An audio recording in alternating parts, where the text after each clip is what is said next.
ഇതാണ് നമ്മുടെ fish masala. Fish masala വെക്കാൻ ഏറ്റവും നല്ലത് ചെമ്മീനോ അല്ലെങ്കിൽ നെയ്മീനോ ആണ്. ഞാനിവിടെ നെയ്മീനാണ് എടുത്തത്. തലേ ദിവസം തന്നെ മഞ്ഞളും മുളകും ഉപ്പും പുരട്ടി ഫ്രീസറിൽ വെച്ചിരിക്കുന്നതാണ്. ഇത്രയും വലിയ കഷ്ണങ്ങളാണ് എനിക്ക് മാർക്കറ്റിൽ നിന്ന് കിട്ടിയത്. ശരിക്കും നല്ല ക്യൂബ്സ് പോലുള്ള പീസാണ് ഫിഷ് മസാല വെക്കാൻ നല്ലത്. പിന്നെ ഇതിന് മുറിച്ച് ഷേപ്പ് മാറ്റേണ്ടെന്ന് വിചാരിച്ചു. ഇനി വേണ്ടത് 2-3 തക്കാളിയാണ്. തക്കാളി അരിഞ്ഞ് അത് മിക്സിയുടെ ചെറിയ ജാറിലിട്ടിട്ട് നല്ല പേസ്റ്റായിട്ട് അരച്ച് ടൊമാറ്റോ പ്യൂറി ഉണ്ടാക്കിയെടുക്കണം. ഇനി വേണ്ടത് ഇഞ്ചി വെളുത്തുള്ളി ഒന്നുകിൽ ക്രഷ് ചെയ്യാം, അല്ലെങ്കിൽ നമുക്ക് പേസ്റ്റ് ആക്കിയിട്ട് എടുക്കാം, എങ്ങനെയാണെന്ന് വെച്ചാൽ അതുപോലെ. പിന്നെ പച്ചമുളക് 2-3 എരിവിനനുസരിച്ചിട്ട്, കുറച്ച് കറിവേപ്പില, ഒരു 10 ചെറിയ ഉള്ളിയെങ്കിലും എടുക്കണം. പിന്നെ 2 സവാള കൊത്തി അരിഞ്ഞത്. ഈ സവാള വേണ്ട, ഇത് ഞാൻ നെയ്ച്ചോറിന് വേണ്ടി മാറ്റി വെച്ചതാണ്.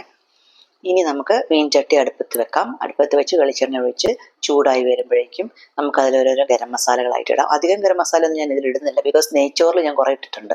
അപ്പോൾ ഇതിൽ കറുവപ്പട്ട ഇട്ടു, പിന്നെ ഒരു 3-4 ഗ്രാമ്പു ഇടുന്നുണ്ട്, ഒരു 2-3 ഏലക്കായ തോല് കളഞ്ഞിട്ട് അതും ഇടുന്നുണ്ട്. ഓക്കെ, അപ്പം ഇത്രയും സാധനങ്ങളാണ് ഞാൻ ഇട്ടിരിക്കുന്നത്. ഇനി ഇതിലേക്ക് പച്ചമുളകും ഇഞ്ചിയും കൂടെ നമ്മൾ ഇടുകയാണ്.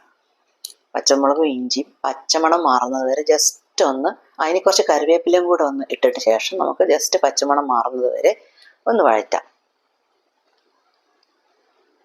വഴറ്റി അതിൻ്റെ പച്ചമണം മാറുമ്പോഴത്തേക്കും നമുക്കിനി ഓരോരോ മസാലപ്പൊടികളായിട്ട് ഇടാൻ തുടങ്ങാം. മഞ്ഞൾപ്പൊടി ഒരു 1/4 ടീസ്പൂണാണ് ഞാൻ ഇടാൻ പോകുന്നത്. പിന്നെ ഒരു കശ്മീരി മുളക് ഒരു 1.5 ടേബിൾ സ്പൂൺ വരെ ഇടുന്നുണ്ട്. പിന്നെ മല്ലിപ്പൊടി നിങ്ങൾക്ക് ഇഷ്ടമുണ്ടെങ്കിൽ 1.5 ടേബിൾ സ്പൂൺ ഇടാം, അല്ലെങ്കിൽ 1.25 ടേബിൾ സ്പൂൺ ഇട്ടാലും മതി. 1.25 to 1.5 ടേബിൾ സ്പൂൺ മല്ലിപ്പൊടി ഇട്ടിട്ടുണ്ട്.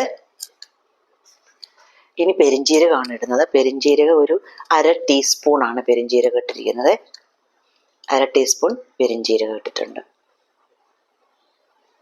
ഇനി കുറച്ച് കസൂരി മേത്തി ഇട്ടു, ഒരു 1/2 ടീസ്പൂൺ കസൂരി മേത്തി ഇട്ടു. നല്ല ഫ്ലേവർ ആയിരിക്കും നമ്മുടെ ഫിഷ് മസാലയ്ക്ക് കസൂരി മേത്തി ഇട്ട് കഴിഞ്ഞാൽ. ഒരുപാട് കൂടി പോകരുത്, കഴിക്കും. ഇനി ഗരം മസാലയാണ്, ഒരു 1/2 ടീസ്പൂൺ ഗരം മസാല ഇട്ടു. എല്ലാം കൂടെ നന്നായിട്ട് മിക്സ് ചെയ്ത് നമ്മുടെ ഇഞ്ചി വെളുത്തുള്ളി പേസ്റ്റിലേക്ക് എല്ലാ മസാലകളും പിടിക്കാനായിട്ട് ഒന്ന് ഇളക്കി കൊടുക്കുക. ഇളക്കി അത് നന്നായിട്ട് പിടിച്ചതിന് ശേഷം നമുക്കിനി കൊത്തി അരിഞ്ഞ സവാള ഇട്ട് കൊടുക്കാം. കൊത്തി അരിഞ്ഞ സവാളയും കൂടി ഇട്ടിട്ട് നന്നായിട്ട് വഴറ്റി യോജിപ്പിക്കുക. ഉപ്പ് വേണമെങ്കിൽ ഈ സമയത്ത് ഇട്ട് കൊടുക്കാം, ഉള്ളി വാടാനുള്ള ഉപ്പ് ഇട്ട് കൊടുക്കാം. അതിനുശേഷം നന്നായിട്ട് വഴറ്റിയെടുക്കുക. ഒരുപാട് ബ്രൗൺ ഒന്നും ആവണമെന്നില്ല, കരിഞ്ഞൊന്നും പോകണ്ട. ഒരു നന്നായിട്ട് എല്ലാ കളർ മിക്സായി, കണ്ടോ, ഇതുപോലെ നന്നായിട്ട് വന്നു കഴിഞ്ഞാൽ ഓഫാക്കണ്ട, നമ്മുടെ ടൊമാറ്റോ പ്യൂരി ഒഴിച്ചു കൊടുക്കാം. ടൊമാറ്റോ പ്യൂരി ഒഴിക്കുമ്പോൾ ആ ടൊമാറ്റോ പ്യൂരിയുടെ ജാറിലുള്ള കുറച്ച് ബാക്കിയുണ്ടല്ലോ, അതിൽ 2 ടേബിൾ സ്പൂൺ, ഒരുപാട് വെള്ളം ഒഴിക്കരുത്, 2 ടേബിൾ സ്പൂൺ അതിൽ കലക്കി ഒഴിച്ചിട്ടുണ്ട്. കാരണം ഇത് വറ്റിച്ചെടുക്കാനുള്ളതാണ്. ഒരുപാട് വെള്ളം ഒഴിച്ചാൽ ഒരുപാട് നേരം ഇരുന്ന് വറ്റിക്കേണ്ടി വരും. ഇനി ഇത് ചെറിയ ബർണറിലേക്ക് വെച്ചിട്ട് നന്നായിട്ട് അടച്ച് വെച്ചിട്ട് വറ്റിച്ചെടുക്കണം. എനിക്ക് പിന്നെ ഒരുപാട് വറ്റിച്ചെടുക്കാനുള്ള ക്ഷമയില്ലാത്തതുകൊണ്ട് ഞാൻ മതിയാക്കിയതാണ്. ഇത് കുറച്ചും കൂടെ വറ്റിക്കണം കേട്ടോ. എന്നാലും നന്നായിട്ട് വെള്ളമൊക്കെ വറ്റി എണ്ണ തെളിഞ്ഞ് വന്നിട്ടുണ്ട്. ഇനി ഇതിലേക്ക് നമ്മുടെ മീൻ കഷ്ണങ്ങൾ ഓരോന്നായിട്ട് ഉടയാതെ ഇട്ട് കൊടുക്കണം. കൈ വെച്ചുവാണെങ്കിൽ കൈ വെച്ചിട്ട് കൊടുക്കാം. എന്തായാലും ഇനി മീൻ വേവാനുള്ള വെള്ളം, ആവശ്യത്തിന് വെള്ളം, ഒരു 1/2 കപ്പോളം വെള്ളം ഒഴിച്ചു കൊടുക്കാം. ഇനി ആവശ്യത്തിന് ഉപ്പും കൂടി ഇടാം. ഇനി വേണ്ട ചെറുനാരങ്ങയുടെ നീരാണ്. ഒരു ചെറുനാരങ്ങയുടെ 1/4 ഭാഗം, വളരെ കുറച്ച് ഞാൻ ഒഴിച്ചുള്ളൂ, ബിക്കോസ് തക്കാളി ഒരുപാട് ഇട്ടിട്ടുണ്ടല്ലോ.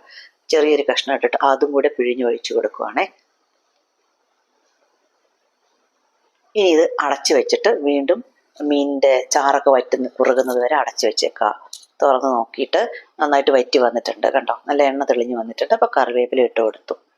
എന്നിട്ട് വീണ്ടും ഞാൻ അടച്ചു വെച്ചു. ഇനി ഒരു അരമണിക്കൂറൊക്കെ കഴിഞ്ഞിട്ട് വാങ്ങി വെച്ചിട്ടാണെങ്കിലും മതി, കുറച്ച് മല്ലിയില ഇട്ട് കൊടുക്കാം.